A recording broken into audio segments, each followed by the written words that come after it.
Hello everyone, and thanks for joining us. Today, we're going to talk about asylum. When and how you file affirmative versus defensive application. Even though the current administration has reduced the number of asylees allowed in the U.S. every year since 2016, it is still a valid way to obtain your green card. In fiscal year 2019, USCIS found that 72,252 applicants met the credible fear standard in their application process. You've probably heard my story, but if you haven't, I want to share it with you. My name is Mejer. I'm an immigration attorney. My family immigrated to the U.S. when I was a child. We came here with visas and we hired an attorney. 2 years later and $5,000 later, they did absolutely nothing for us. They said they were going to help us get their green cards and they did nothing. We lived without legal status for almost a decade. I decided to become a U.S. citizen and an attorney to help people like my family. I'm committed to helping 5,000 families in the next 5 years get legal status. My office does everything it can for the clients we have the privilege of serving as if we're helping our own family members. I consider each of my clients to be part of my family, which is huge now because we've helped almost 4,000 people pursue their dream of legal status. Calificas para ser legal, quieres saber, solo llama al abogado Andrés Mejer. In order to qualify for asylum, you have to file within 1 year of your last entry to the U.S. If you entered legally, you just show your passport. This is called an affirmative application and it is filed with USCIS. However, if you entered without inspection, it becomes harder to prove when you enter the United States.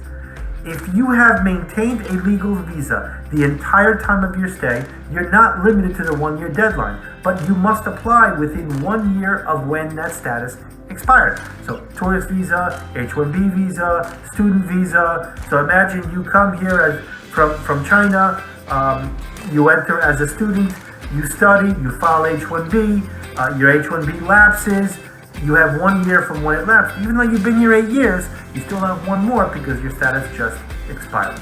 If you missed the 1 year deadline, there is an exception for changed circumstances in your personal life or in conditions in the U.S. or your home country that was material to your eligibility for asylum and that you filed within a reasonable time after the circumstances happened or you learned about it.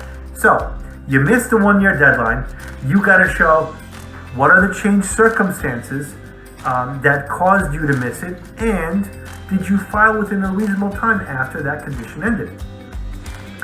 You were not, so for example, you were not afraid to return home when you entered the U.S., but you are afraid now because people like you are now being persecuted. So think of new government who's now against your political party.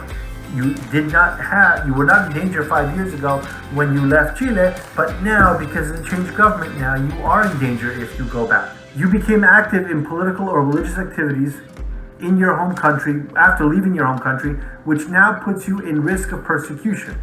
So, for example, you are from Iran and you married a Christian woman and you converted to Christianity. You go back to Iran now, they might kill you. You're divorced and your spouse was the primary applicant, so you now need to apply on your own. If you missed the 1 year deadline, there is another exception if you experienced extraordinary circumstances material to your eligibility for asylum, and again, you filed within a reasonable time after the changed circumstances occurred. That means events in your life before or after your arrival to the U.S. relate to your timely filing and you filed within a reasonable time after the extraordinary circumstances stopped affecting you. You need to show that you didn't create the extraordinary circumstances through your action or inaction, meaning your failure to act. Let me give you some examples. You suffered a serious psychiatric or medical illness during at least part of the 1 year period. Think COVID-19. For this example, you would probably have to show that you personally contracted COVID-19. That would likely work. If it's a family member, well, it may or may not. It depends on what the situation was. You were legally disabled during the period. Third option, ineffective assistance of your lawyer or notario or a scam artist, which directly related to the delay in filing. You need to act quickly after failing to file on time. You have to document what happened. You have to prove you saw this person, explain your reasons for trusting this person, including cultural or language reasons why you thought the person was an attorney, and explain what this person did or did not do. You will be called for an interview with an asylum officer who will ask you a series of questions. At the end of the interview, the officer will make a decision on your application. That decision is often not the same day as the interview. If you are approved, you will be granted refugee status, and 1 year later, you can file for your lawful permanent resident using Form I-45. In other words, you can file for your green card. If you are denied by USCIS, you will be placed in removal proceedings. While this may be scary for you, being put in removal proceedings gives you a second opportunity to apply for asylum. A defensive asylum application is filed when you are in removal proceedings.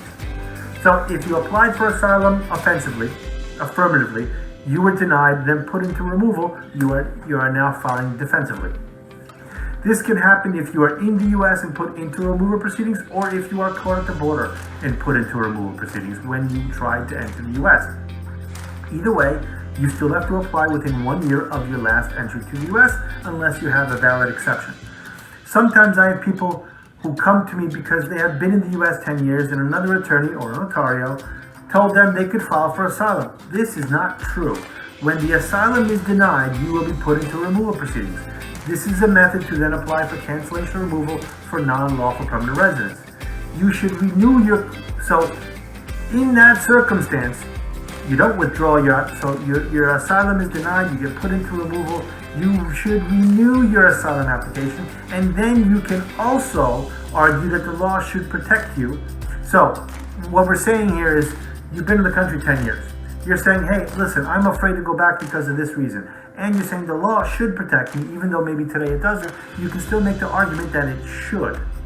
And in addition to that, you can make the separate argument that you should be entitled to cancellation or removal for non-green card holders. Now, we've made a video that discusses cancellation removals in its 3 forms.